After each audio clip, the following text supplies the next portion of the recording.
결국 저희가 이 전쟁을 보면서 마지막에 이런 질문을 던질 수가 있어요. 누가 승리한 전쟁인가?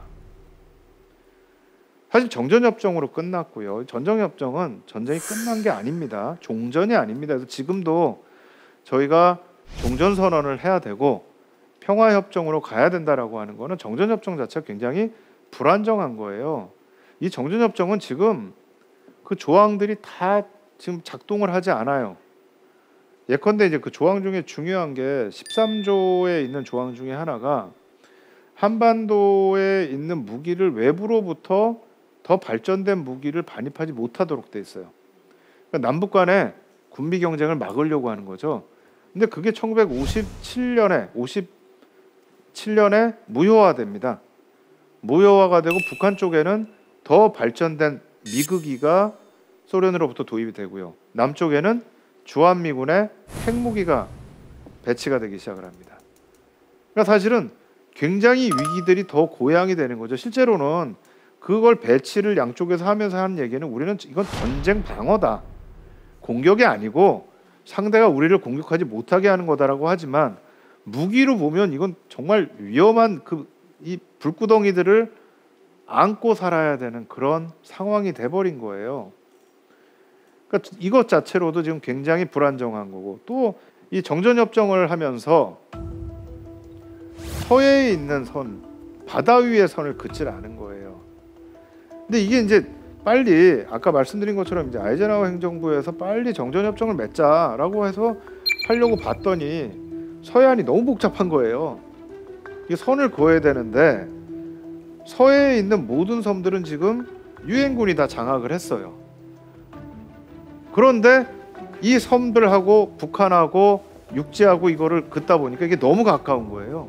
지금도 서해 오도에 가면은요 눈으로 보여요. 북한 쪽이 그 정도로 가깝습니다. 그러니까 이게 국제법적으로 저희가 보통 영해라고 하면은 뭐 12해리 같은 그런 조항들이 있어요. 이게 우리나라 바다다. 근데 12해리를 그어버리면 상대방의 섬까지 그 안에 다 들어오는 거예요.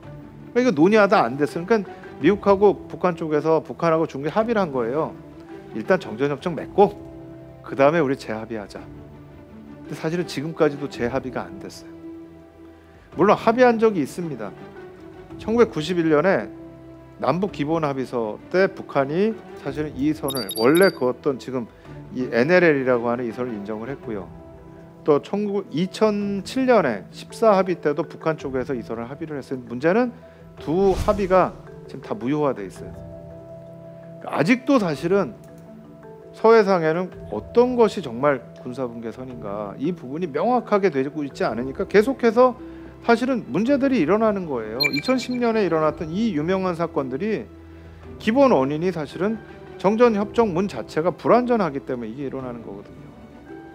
그러니까 이거는 빨리 저희가 평화협정으로 전환을 하지 않으면 우리 후손들한테도 또 이런 불안을 계속 안고 살게 만들어야 되는 겁니다. 그럼 상황이 이러면 사실 저희가 기본적으로 도대체 누가 승리한 전쟁인가 이건 따지면 안 돼요. 저는 그렇게 생각해요. 다 책임이 있는 전쟁이지 승리한 전쟁이 아닙니다. 제가 지난 강의 시간에 전쟁을 하면서 얼마나 이 사람들이 전략적 실패를 했는가, 얼마나 잘못 계산했는가, 이건 실패한 전쟁이지 누가 승리한 전쟁이 아니거든요.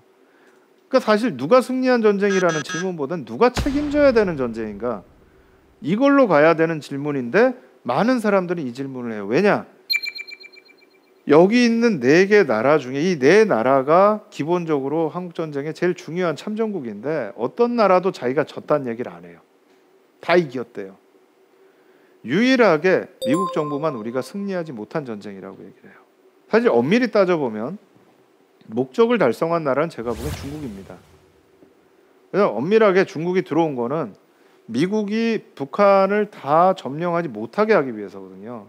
그러니까 미국 주도하에 남한과 미국이 북한을 다 점령을 하게 되면 한반도와 중국의 국경선 근처에 군사기지가 들어올 수가 있어요. 이거는 중국한테 굉장한 위협이 됩니다.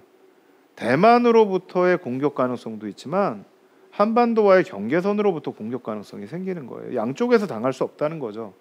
그러니까 그걸 막는다고 들어왔고 결국은 그건 달성을 했죠. 그러나 중국마저도 제가 말씀드린 것처럼 한국 전쟁에 개입함으로 인해서 미국이나 자유세계와 문을 못 열게 돼요. 그러니까 이 혁명의 과정이나 발전의 과정이라는 게 30년 동안 후퇴하게 되는 거예요.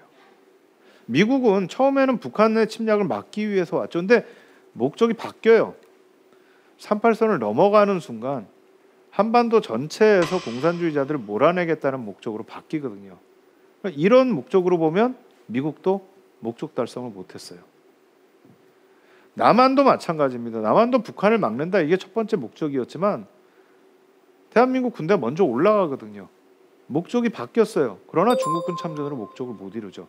북한은 말할 필요도 없죠. 북한은 뭐 맨날 이 전쟁이 뭐 민족 해방 전쟁이고 뭐 조국 보위 전쟁이고 하는데요.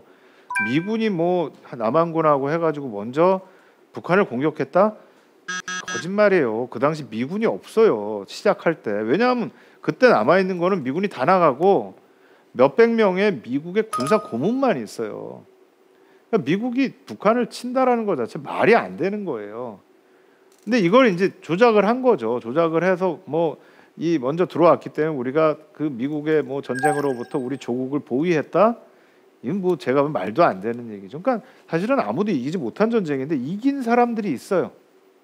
어떤 분들은 그런 얘기를 합니다. 뭐 일본과 독일이 재무장을 했다. 한국 전쟁을 기점으로 해서 그래서 승리한 게 아니냐.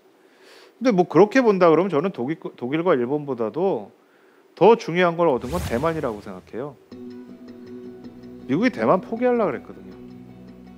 이게 공산당이 혁명을 한 다음에 대만의 국민당을 미국이 아무리 도와줘도 이게 희망이 없어요. 너무나 부정부패가 심한 거예요. 그래서 이 전쟁 직전에, 한국 전쟁이 발발하기 직전에 대만에 있는 미국 대사를 소환을 합니다. 그런데 갑자기 북한이 남침을 한 거예요. 트루만 대통령이 제일 먼저 취한 정책은 한국에 미군을 파병한 게 아니고요. 대만 해협에다가 제7함대를 파견한 거예요. 그리고 대만을 다시 미국 쪽으로 끌어들입니다. 왜냐하면 중국에다 압력을 가하기 위한 거죠. 그러니까 그런 이 측면에서 보면 대만이 사실은 더 많은 것을 얻었다고도 할 수가 있어요. 만약에 미국이 사실은 그렇게 안 했으면 중국이 밀고 내려왔으면 대만은 금방 중국 땅이 돼버렸을 거예요. 근데 그걸 이제 막아준 거죠. 또 일본도 한국 전쟁 때 전쟁 특수로 경제 부흥을 이뤘다. 뭐 이런 걸 볼 수가 있지만 저는 사실 그거는 그들이 의도한 거라고 생각하진 않아요. 그러나 제가 좀 더 주목하고 싶은 거는 바로 이 사람들입니다. 사실은 이 전쟁을 통해서 자기의 정치 권력을 가장 돈독히 한 사람들입니다. 한 사람은 1960년까지 절대 권력을 누렸고요. 한 사람은 94년에 죽을 때까지 절대 권력을 누렸을 뿐만 아니라 대를 이어 누리고 있습니다.